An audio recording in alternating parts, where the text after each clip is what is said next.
Hey guys, Champlain is a wrap. We made the cut, we made the 50 cut, fished the third day, ended up kind of slipping a little bit. I ran around on the third day to try to catch a big bag on top water. It didn't work out for me, ended up falling to 49th place, but hey, great way to end the year. Qualified for the championship, so that's here in a couple of days.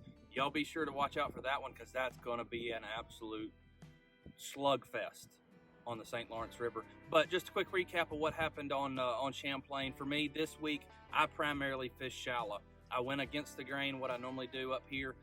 I like deep water, I like clear water, I like smallmouth. This place sets up perfect for that, but I just couldn't get in rhythm with the smallmouth, so I switched gears and fished for largemouth.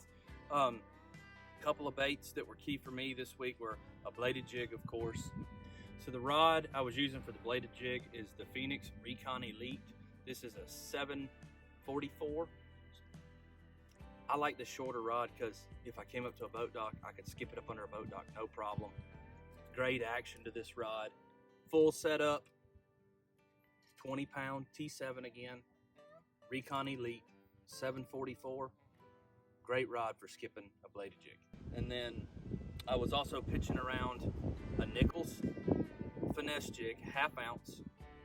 And the main areas I was getting bit in, I saw a lot of bluegill, some bluegill beds and things like that. I think those largemouth were just pulled up there eating those bluegill that were bedding in those areas. The full setup on this,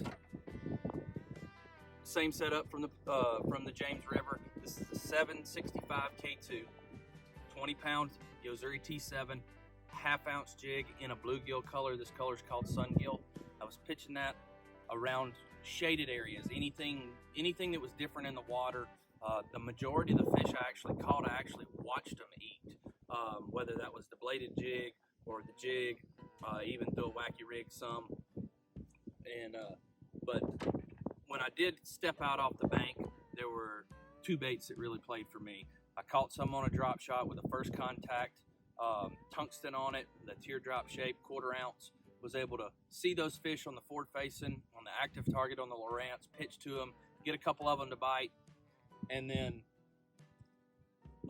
just a ball head jig with a little finesse style swim bait. But I had one really special area and it didn't work out for me. I really went to it today and it kind of let me down, but I had some smallmouth found that were absolutely crushing. The new 110 pencil popper from Yozuri.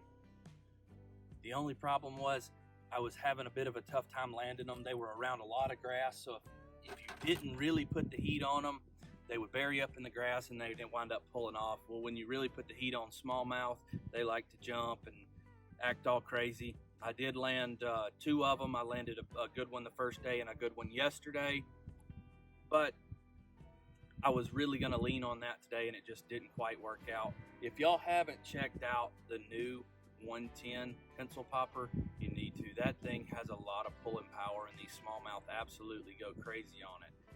So, as y'all can tell, I kind of, it's kind of a junk fishing derby for me, but it worked out. I made it work.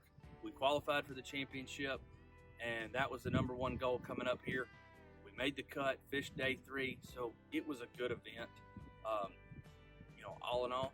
And, hopefully y'all enjoy this recap. If you ever come up here, don't forget the largemouth. The smallmouth are big players, and they're a lot of fun to catch, but the largemouth play too. So, never been to Champlain, you need to come up here, check this place out. It's a phenomenal fishery, probably one of my favorites.